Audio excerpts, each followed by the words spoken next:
Bonjour Alexandre Roubaud. Salut Valentin. Merci de nous rejoindre sur ce podcast pour parler d'une thématique qui touche beaucoup de Français, particulièrement en ce moment, qui touche à l'épargne. On va voir un petit peu comment votre solution propose de l'épargne indolore avec du Bitcoin, bien évidemment, puisqu'on en parle chez Cryptost, puisque globalement, ta solution Bitstack, qui vient d'ailleurs de lever, qui vient de faire un tour de table d'1 million d'euros, félicitations, on en parlera dans quelques minutes, propose d'arrondir à l'euro supérieur lorsque vous faites des dépenses pour staker un petit peu en Bitcoin. C'est 1 dollar, c'est assez passif pour le coup et c'est important de lisser, surtout en ce moment, les points d'entrée de Bitcoin et surtout d'achat. Merci beaucoup de nous rejoindre, Alexandre. Est-ce que tu peux dire quelques mots sur toi, nous dire quelques mots aussi sur Bitstack et puis après on échangera ensemble sur la thématique de l'épargne parce que c'est une thématique très importante. Encore une fois, avec une inflation importante aujourd'hui qui intéresse beaucoup de gens, qui concerne beaucoup de gens et quand elle est combinée à Bitcoin qui apporte beaucoup d'aspects positifs. Merci à toi Valentin. Un petit mot sur moi. Moi, c'est Alexandre Roubaud. Je suis cofondateur et CEO de Bitstack. On est deux associés sur le projet. Petit clin d'œil à mon associé cofondateur et CTO Kabir, qui m'a rejoint dans l'aventure.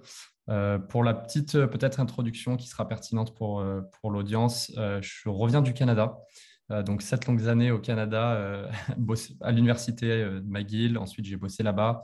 J'ai notamment dirigé le développement produit d'une boîte qui faisait de l'épargne par arrondi. Donc, il y en a qui vont pouvoir tirer un peu des liens avec Bitstack. Donc, le sujet de l'épargne, c'est un sujet que je connais bien.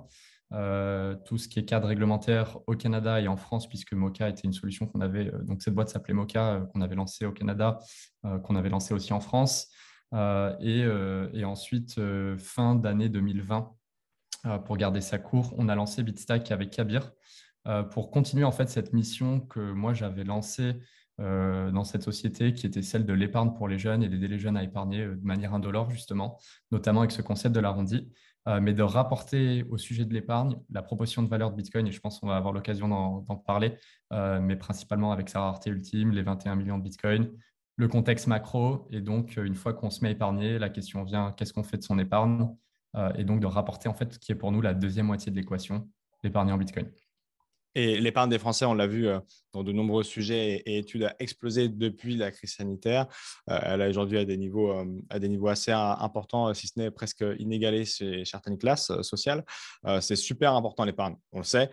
Mais globalement, avec une inflation comme on a aujourd'hui sur l'année lycée, entre 5 et 8%, ça peut être une mauvaise idée si elle est mal placée et encore plus si elle n'est pas du tout placée.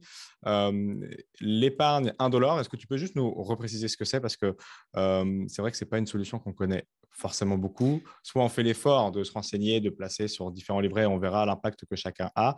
Mais si on n'a pas cet effort-là ou cette envie de se prendre la tête, l'épargne indolore, c'est quelque chose qui prend de plus en plus de place dans le fonctionnement des Français. Ouais, carrément, et ça me fait rebondir sur, pour moi, l'épargne indolore, comment j'aime bien le voir, c'est qu'est-ce que les gens aiment faire? Les gens aiment dépenser. C'est comme ça. Donc, si on arrive à faire épargner les gens quand ils dépensent, pour moi, c'est ça l'épargne indolore. Enfin, en tout cas, c'est une méthodologie d'épargne indolore. Peut-être pour récapituler du coup ce que Bitstack fait et comment Bitstack essaie d'utiliser cette méthodologie d'épargne. Sur Bitstack, on connecte son compte en banque à l'application et du coup, sur chaque transaction bancaire qui est réalisée sur ce compte bancaire-là, Bitstack va arrondir toutes ses dépenses à l'euro supérieur, prendre ce qu'on appelle la petite monnaie. Hein, c'est un peu comme si on allait mettre les pièces jaunes dans la cagnotte, là qui sont ramenées sur Bitstack, qui sont accumulées et une fois par semaine, Bitstack va prélever le total des arrondis de la semaine pour venir épargner et convertir cette somme-là en Bitcoin. Pourquoi c'est important? Parce que effectivement, comme tu l'as rappelé, il y a un contexte macro qui évolue, qui est un petit peu particulier en ce moment. Et donc, nous, on avait pour mission deux choses. La première, c'était de continuer à aider principalement les jeunes, mais finalement, on en parlera, plus ou moins tout type de milieu social, tout type de profession. Enfin, ça touche tout le monde, le sujet de l'épargne. Donc, les aider à mettre de l'argent de côté. Parce qu'aujourd'hui, ce qui est important, c'est plutôt les objectifs de vie que les gens veulent financer, hein, que ce soit se construire un patrimoine, préparer sa retraite, préparer l'avenir de ses enfants, préparer un projet immobilier. Donc, les gens épargnent pour tout type de raisons. Et donc, on voulait les aider à atteindre ces objectifs de la meilleure manière possible. Et donc, une fois qu'on épargne, il y a une deuxième partie de l'équation, c'est qu'est-ce qu'on en fait de cette épargne. Et pour nous, c'était important, notamment vis-à-vis du contexte macro, de se dire, aujourd'hui, on a une inflation qui est plus trop sous contrôle. qui est plusieurs raisons, mais principalement, d'après nous, la suite d'une politique monétaire qui a été mal appliquée, qui est potentiellement aussi défectueuse par défaut, par définition. Et donc, Bitcoin apporte, comme on aime bien dire, une certaine certitude dans l'incertitude, puisque la politique monétaire prédéfinie, quantité limitée fixe à 21 millions, ta part du gâteau reste tout le temps la même, comme on dit. Tu as un Bitcoin sur 21 millions, ça ne changera pas. Et ça plaît aux gens. Il y a une réelle proposition de valeur derrière pour se protéger. Donc voilà, c'est un peu ces deux mondes-là qu'on a voulu combiner. Et ça plaît aux gens et ça plaît aussi aux investisseurs parce que vous venez de boucler une table ronde d'1 million d'euros pour faire quoi avec Bitstack? C'est ça, 1 million d'euros qu'on vient d'annoncer il y a à peine quelques jours. Pour peut-être faire un petit récapitulatif, on a voulu aller faire deux choses. La première, c'était effectivement sur le tour de table de s'entourer de personnes qui connaissent le sujet de l'épargne, qui connaissent le sujet des technologies financières en règle générale, qui connaissent un peu tout ce qui est consumer product, donc tout ce qui est produit pour particulier. Donc, on est allé chercher, c'est un tour de table qui est lead, comme on dit, par Founders Future, qui est complété par deux autres fonds, mais principalement aussi une belle brochette, comme j'aime bien dire, de business angel hyper complémentaires et stratégiques. On a notamment Alexandre Stachenko et Claire Balvat de Blockchain Partner de KPMG, qu'on a l'occasion de voir souvent, qui connaissent très bien le sujet qu'on attaque. On a Owen Simonin, que je pense beaucoup de l'audience vont connaître aussi sous le nom de Hasher, etc., qui vont nous permettre d'aller à l'étape supérieure et pour nous de vraiment en fait appliquer cette mission qui est de démocratiser l'épargne en Bitcoin à tous les Français en premier lieu, mais à toute l'Europe, sur toute l'Europe. Donc c'est vraiment ça que les 1 million d'euros vont nous permettre de faire. C'est à la fois compléter notre équipe pour monter en puissance et deuxièmement de pouvoir démocratiser l'épargne via Bitstack en France et en Europe.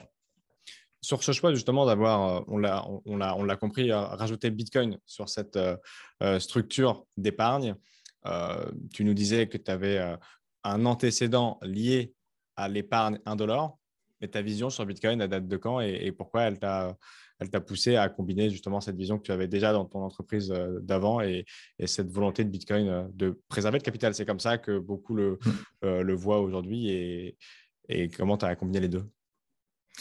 C'est ça, moi, Bitcoin, j'ai entendu parler de Bitcoin en 2016. J'étais étudiant, donc j'étais au Canada, j'étais étudiant à l'Université McGill en école de commerce. J'ai eu l'avantage ou la chance, on peut dire ça comme ça, en fait à Montréal d'être dans une communauté Bitcoin qui est assez cool parce qu'à Montréal, il y a eu pas mal de meet-up qui se sont lancés là-bas. Il y avait une belle communauté de développeurs qui travaillaient sur Bitcoin notamment, ou en tout cas qui se battaient pour préserver les valeurs de Bitcoin. Donc j'ai eu la chance en fait de les croiser et d'être imprégné de leur discours sur Bitcoin. Donc, je suis tombé dedans. Je suis rapidement commencé à étudier Bitcoin, à comprendre un peu l'enjeu global. Après, bon, comme tout le monde, on commence un petit peu et après, on tombe dedans de plus en plus. Après, t'as été red pilé. J'ai été red pill exactement. Et donc, j'ai commencé à faire mon chemin, pour faire bref, mais sans vraiment en fait, comprendre vraiment l'ampleur de ce que Bitcoin allait être. Et c'est réellement post mes études que j'ai rejoint donc, pour diriger le développement produit d'une fintech qui est devenue une des applications les plus courantes pour de l'épargne, qui était placée sur des actions et des obligations. Donc, on tombe du coup à l'inverse sur un marché très classique, très traditionnel. On voit l'impact que l'épargne a chez les jeunes et chez les moins jeunes et les placements et les rendements sur ce type de placement-là. Et c'est là que ça a percuté parce que sur le côté, moi, je continue à creuser Bitcoin et je me suis dit, mais attends, on fait épargner des gens. La partie méthodologie d'épargne marche extrêmement bien, c'est-à-dire il faut que les gens épargnent. C'est un peu pour moi le début de la finance personnelle, c'est-à-dire l'épargne, c'est le point d'entrée. C'est grâce à l'épargne qu'on fait plein de choses dans sa vie. Mais une fois qu'on a de l'épargne et qu'on accumule un peu un certain genre de patrimoine, quoi, il faut se dire comment je le préserve. Et avec un contexte 2019, 2020, 2021, ça a percuté que, en fait, on résolvait que la première moitié de l'équation et que du coup, il fallait se poser des questions sur est-ce que la classe d'actifs sous-jacente finalement était la bonne et est-ce qu'il n'y aurait pas un problème dans ces différents actifs aujourd'hui qu'on offre, que ce soit des actions, des obligations ou autres même. Donc, le Bitcoin a pris sa place et c'est là que ça a tilté en mode OK, on fait épargner les gens, mais en fait, il faut aussi détenir du Bitcoin. Donc, pourquoi on ne créerait pas Bitstack, quoi. Et on verra un petit peu aussi ensemble dans quelques minutes qui est-ce qui utilise vos services. et dans quelles conditions. Et c'est des choses très intéressantes de voir si c'est plutôt les jeunes ou plutôt des personnes âgées, parce que c'est des typographies qui sont super intéressantes. Cette Ouais. vision, en fait, qui prend le contre-pied. Comme en fait, tu as eu la même vision que Satoshi Nakamoto en rajoutant le côté si épargne un dollar en plus, parce que tu dis c'est depuis l'impression monétaire à outrance que Satoshi Nakamoto, d'une certaine manière, avait identifié déjà en 2008 et sur lequel il avait créé Bitcoin. Et toi, tu rajoutes là-dessus l'épargne 1 dollar, c'est donc deux choses super importantes. Est-ce que sur l'inflation qu'on a eue ces dernières années et qui est palpable aujourd'hui, en tout cas les conséquences de cette inflation, on peut revoir un petit peu ensemble les autres placements, comment ils ont pu subir, en fait, comment on perd une épargne mal placée ces dernières années au vu de ce qui se passe en termes d'inflation aujourd'hui, justement. Ouais, je pense qu'il y a un point de départ qui est intéressant et c'est notamment une des choses qui a percuté pour moi quand je suis rentré en France. C'est déjà, il faut comprendre que dans le monde, l'épargne, elle n'est pas la même pour tout le monde. Ce que je veux dire par là, c'est quoi? C'est qu'il y a des différences socio-culturelles importantes, par exemple entre l'épargne des Français et des Européens versus l'épargne nord-américaine. Pourquoi? Parce qu'on est sur deux systèmes d'épargne complètement différents. C'est-à-dire qu'il y a le système d'épargne par capitalisation, c'est le système nord-américain, c'est-à-dire on contribue pour sa retraite, en gros. Donc, si on ne met pas de l'argent de côté, qu'on ne l'investit pas, qu'on ne se crée pas un patrimoine, ben, il n'y a pas grand-chose derrière. Versus, notamment et particulièrement en France, l'épargne par répartition, c'est-à-dire on contribue tous et on a une retraite garantie. C'est la promesse du Tu fais système qu'on a tu fais aujourd'hui. des guillemets avec tes doigts pour ceux qui nous écoutent sur les podcasts Spotify Ouais, et autres, effectivement, parce que c'est une inquiétude que les jeunes ont c'est de plus en vrai. plus. Bah, et c'est ça là où je voulais en venir. Ouais, tu fais bien de le, de le préciser. C'est vrai que pas tout le monde nous voit.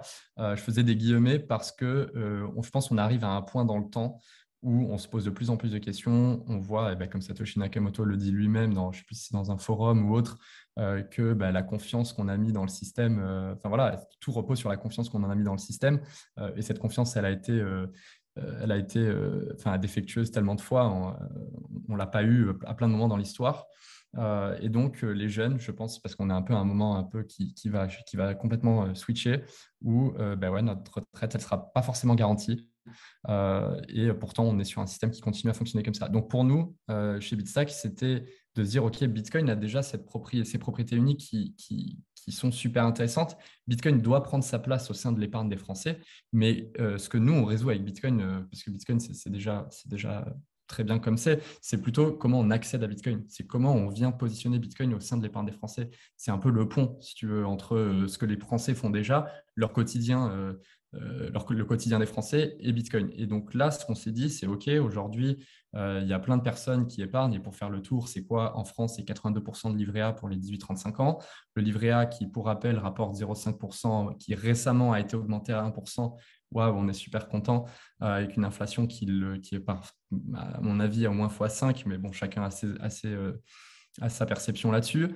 Peut-être, bon, en France, mais même si on disait, allez, en Amérique du Nord, il y en a, ils investissent en bourse, sur des actions, des obligations. Les obligations rapportent plus rien, puisque même si les taux d'intérêt montent, ce qu'on appelle le real yield, qui est ce que rapporte le rendement de l'obligation, mais si on enlève l'inflation, l'inflation elle est tellement supérieure que finalement son argent sur les obligations, il brûle, on le perd, donc c'est un peu le glaçon qu'ils font, que Michael Saylor parle tout le temps.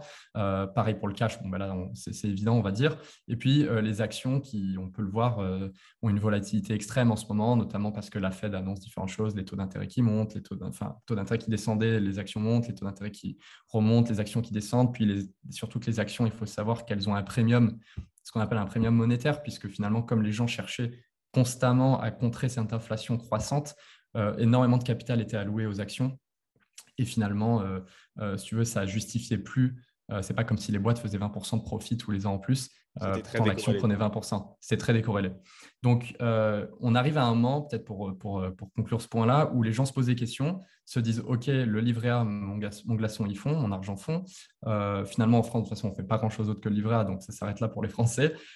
Et donc, nous, chez Bitstack, on s'est dit, OK, comment les gens maintenant entendent parler du Bitcoin, comment on leur fait faire le premier pas. Et c'est ça qui est clé pour nous, c'était de dire, aujourd'hui, il y a peut-être 8%, allez, 10%, s'il y a les études qui sortent, il y a celle de l'ADAN notamment récemment, on dit 8% des Français détiennent des crypto-monnaies, c'est top, mais on parle quand même encore d'une minorité.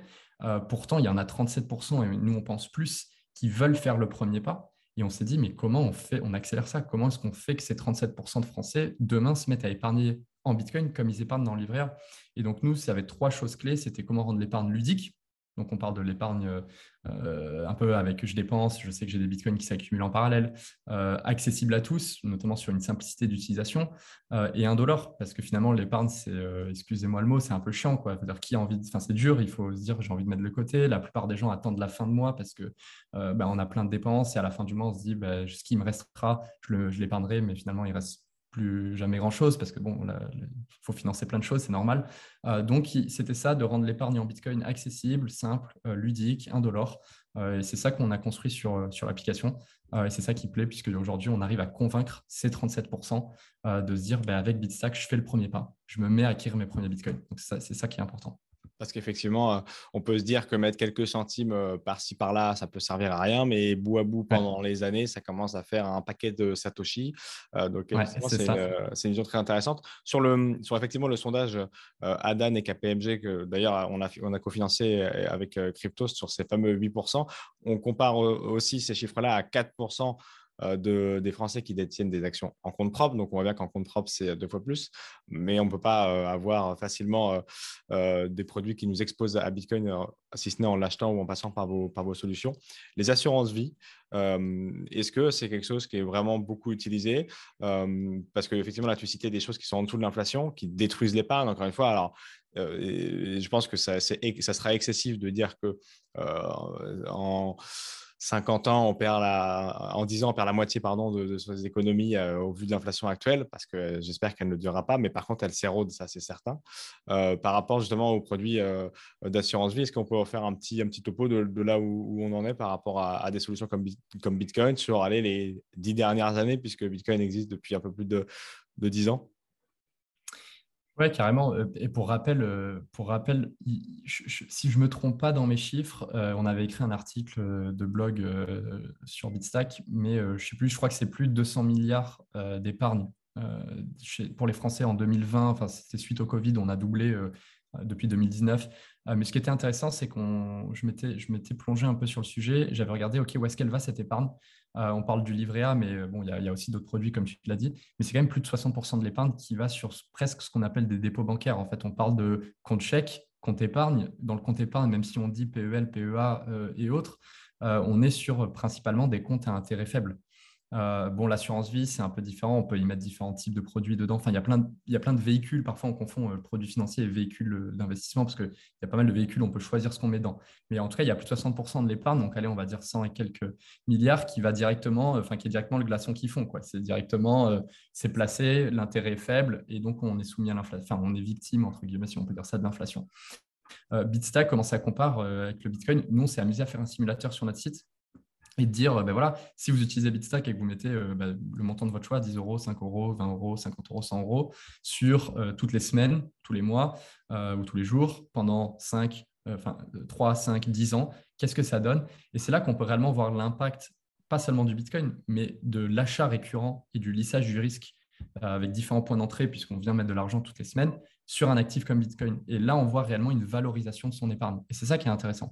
Et ça, c'est super important ce que tu précises, c'est le fameux DCA, Dollar Cost C'est ça. Average. J'ai sorti peut-être le terme une ou deux fois. C'est des choses qui sont pas toujours assimilées et surtout la puissance du DCA n'est pas toujours accumulée. Et c'est aussi $1 de faire du DCA avec votre solution. Est-ce que tu peux nous rappeler un petit peu la force du DCA sur du Bitcoin? Écoute, en plus, je pense que le contexte actuel pour ceux qui ont suivi est propice à expliquer la puissance l'importance du DCA. Le Bitcoin, il faut pas se le cacher, c'est un actif qui est quand même relativement volatile à court terme. Ce qui est intéressant avec Bitcoin, et on revient sur les fondamentaux de Bitcoin, c'est que Bitcoin, ce qui est intéressant, c'est que c'est un actif qui a une quantité fixe limitée à 21 millions. Il y a des fondamentaux sur le fait que l'adoption du Bitcoin est en constante croissance. On parle souvent d'ailleurs de l'adoption, enfin de la croissance du Bitcoin comme l'adoption d'Internet à l'époque. Peu importe, ce qui est important, c'est que les fondamentaux sont super solides. Après, il y a plein de facteurs externes qui font que c'est hyper volatile. Mais donc, la question qu'il faut que tout le monde se pose, c'est comment je m'y expose de manière responsable. Et c'est là que le DCA est hyper important, puisque le DCA va se dire sur une vision à 3, 4, 5 ans. Et pour rappel, petite parenthèse, les Français, quand on parle de l'épargne, le mot épargne, on n'est jamais sur de l'épargne court terme.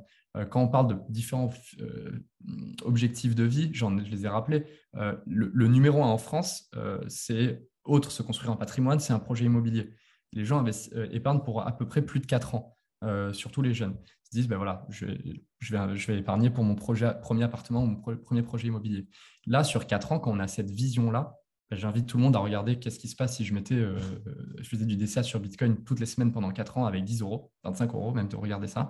Ben là, on a vraiment un lissage du risque. Et la volatilité à court terme, elle devient presque, enfin, elle est absorbée.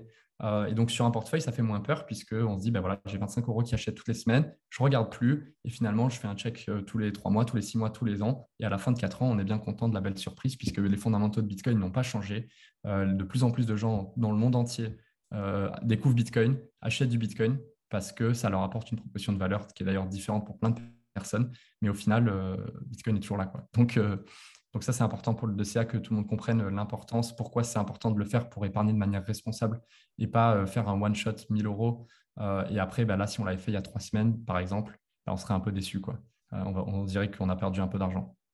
Effectivement, parce que la tempête souffle actuellement sur le marché des crypto-monnaies, mais quand on a une stratégie, quand en plus cette stratégie, on n'a pas besoin de s'en occuper et qu'elle est passive, C'est et encore ça. une fois, $1, c'est le terme clé, je pense, Ouais. de la solution, eh bien, effectivement, ça sort du spectre les risques de mettre en one shot en se disant peut-être que demain, il aura baissé de moitié.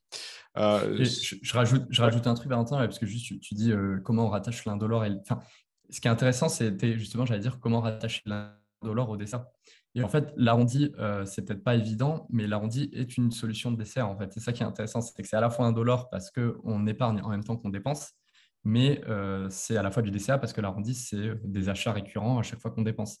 Donc c'est ça je pense, que c'est ça qui est fort et que les gens aiment dans ce type de solution-là, c'est se dire ben, à la fois, j'ai ce côté, j'y pense pas, c'est-à-dire que la solution s'occupe, enfin, l'app le fait pour toi. Quand je dépense, je sais qu'à la fois je dépense, à la fois je mets des sous de côté, mais à la fois je le fais de manière responsable sur le point d'entrée du Bitcoin et je m'expose à la performance moyen-long terme de l'actif qui est haussière sur les 10 dernières années, quoi. Donc ça, je pense que c'était ça le point clé, c'est comment rattacher l'indolore au DCA.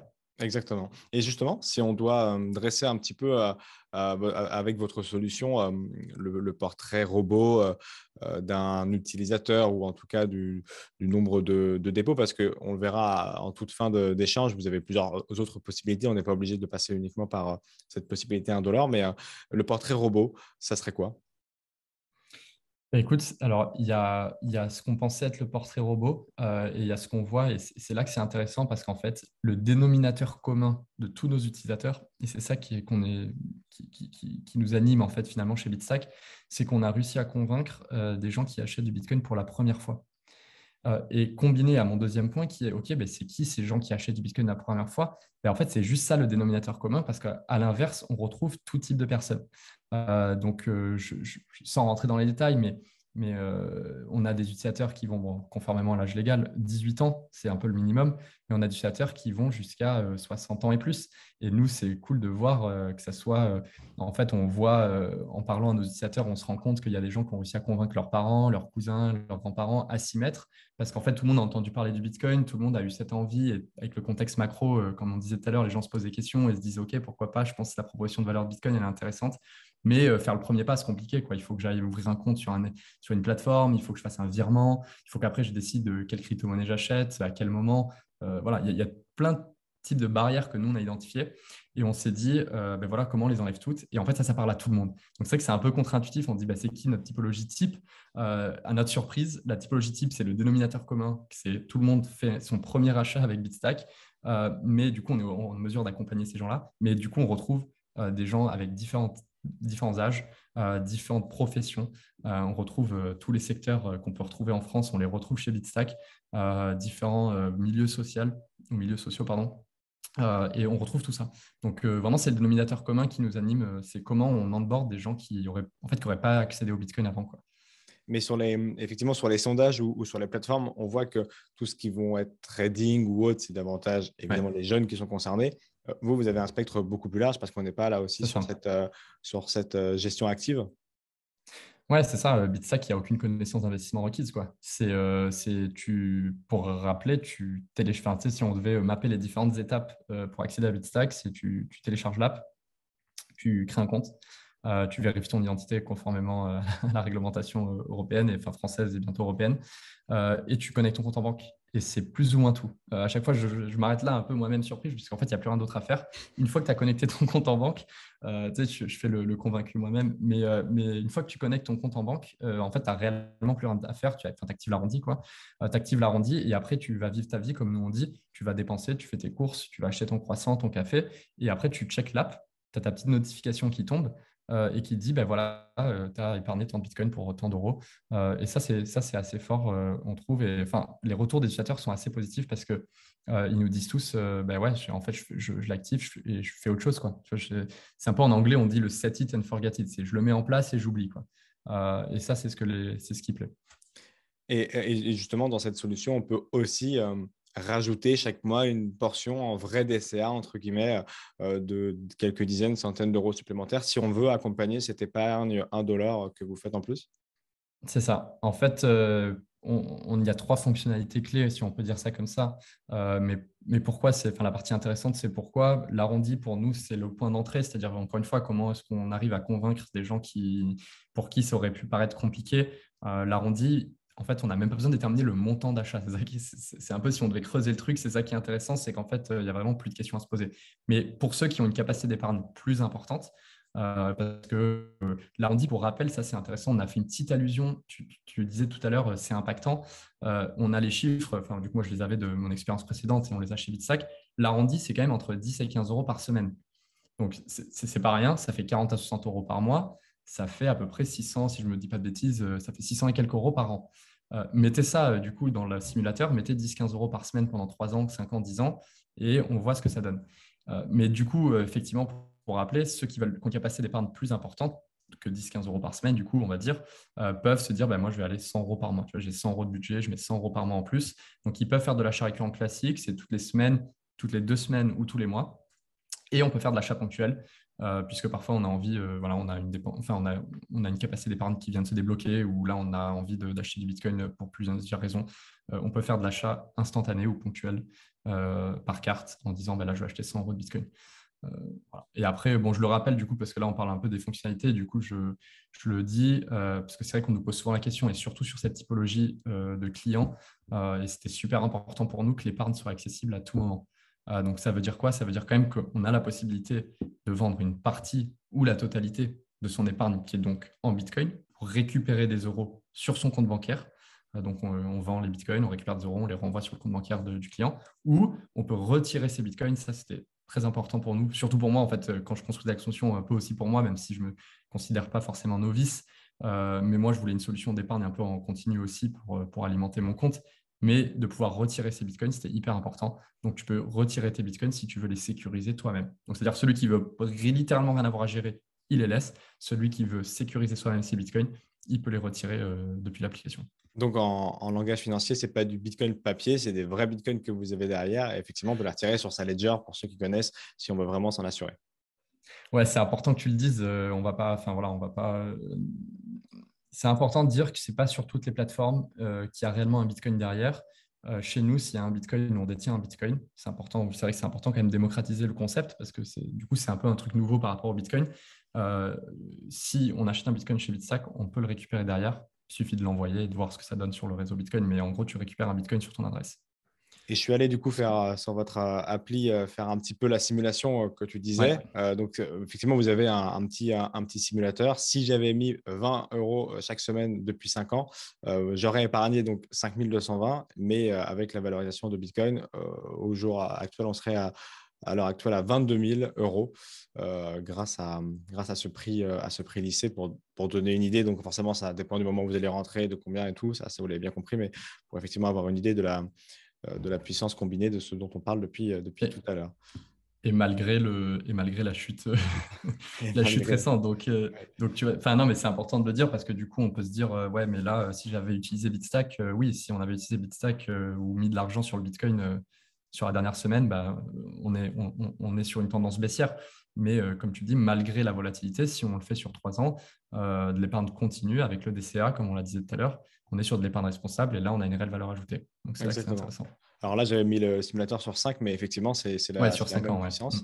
Parce qu'effectivement, on enregistre le podcast autour de 30 000 dollars sur Bitcoin. Donc, forcément, ça aurait été plus ou moins important en fonction du prix. Et celui qui, pour l'importance du DCA, aurait mis un seul billet au fameux pic, que des fois on nous dit Bitcoin était à 69 000 dollars il y a quelques mois et aujourd'hui il a divisé par deux, bah, effectivement, forcément, cette version-là aurait été divisée par deux, lissée sur 5 ans, c'est ce résultat-là.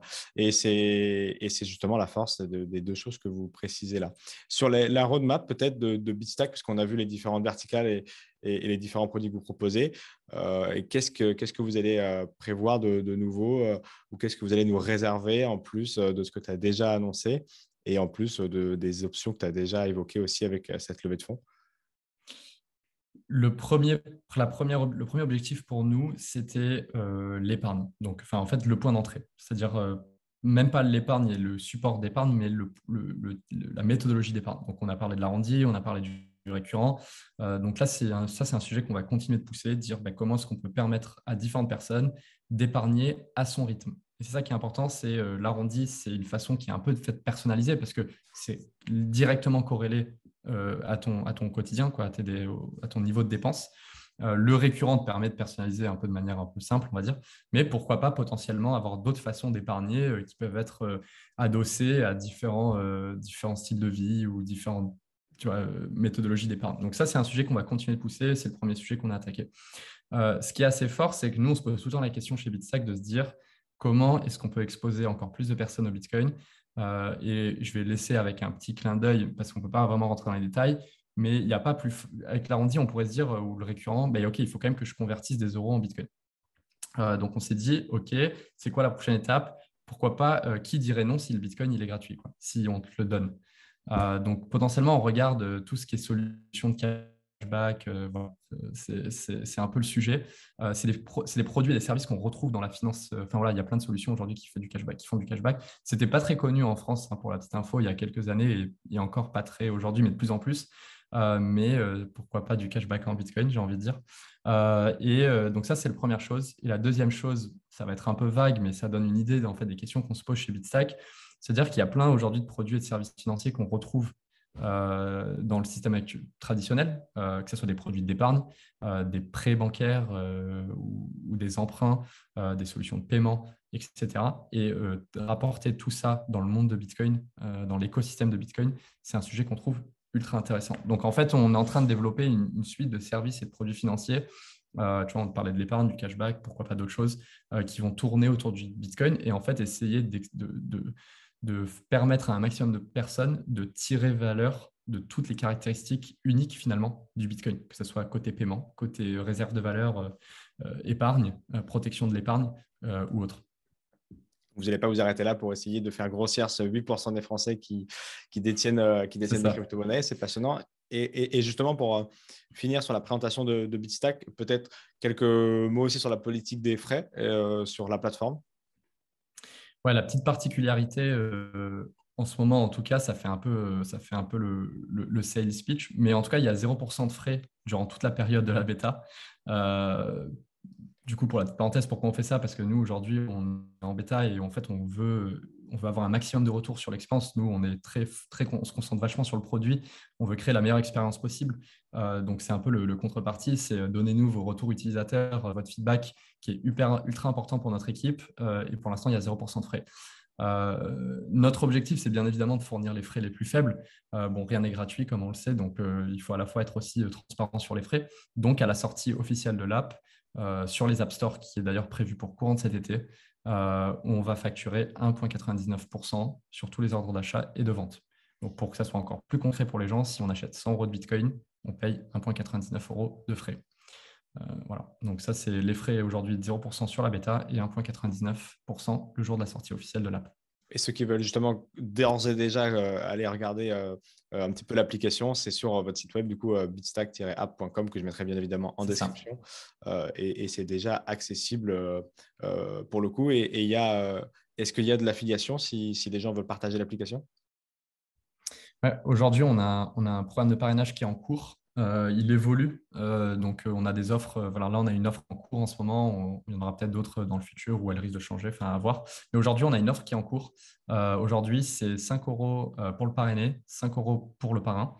Donc, c'est 10 euros offerts en fait pour un parrainage. Attention à bien lire les conditions puisqu'il y a, parce que souvent, je préfère le préciser, il y a plein d'offres, mais en fait, il y a toujours des conditions. Là, les conditions pour les récapituler, c'est de créer c'est déjà de bien utiliser un lien de parrainage. C'est la première étape. Ensuite, de créer un compte avec la même adresse email, bien évidemment, de vérifier son identité. Il faut que le compte Bitstack soit validé. Et si je ne me trompe pas, il faut faire 10 euros de Bitcoin, 10 euros d'achat de Bitcoin du parrain et du parrainé. Je crois qu'il y a un limite de 3 parrainages par jour, mais en tout cas, je les invite à tout le monde à checker. Mais il y a une offre en ce moment. Je Peut-être que mettrai ça peut changer. Ouais. Ouais, Ouais. bien sûr, je mettrai tout ça en description, déjà sur celle qui est en cours aujourd'hui et celle qui pourrait arriver demain si elle évolue. Merci beaucoup en tout cas, Alexandre, d'avoir expliqué, de nous avoir fait cet état des lieux de la puissance de Bitcoin combiné à votre solution, du coup, qui apporte ce côté 1 $. Et je mettrai en description les sources qu'on a pu évoquer ici sur le nombre de Français qui épargnent, un petit peu dans quelle direction va cette épargne, et puis surtout tous les liens de Bitstack, bien évidemment, pour qu'on puisse essayer cette solution que j'essaye et qu'on essaye beaucoup à Cryptost depuis quelques temps. Et on espère que ces Satoshi seront précieux, mais on en est persuadé, bien évidemment. Merci beaucoup, Alexandre. Bah, top. Merci à toi, Valentin. Avec plaisir.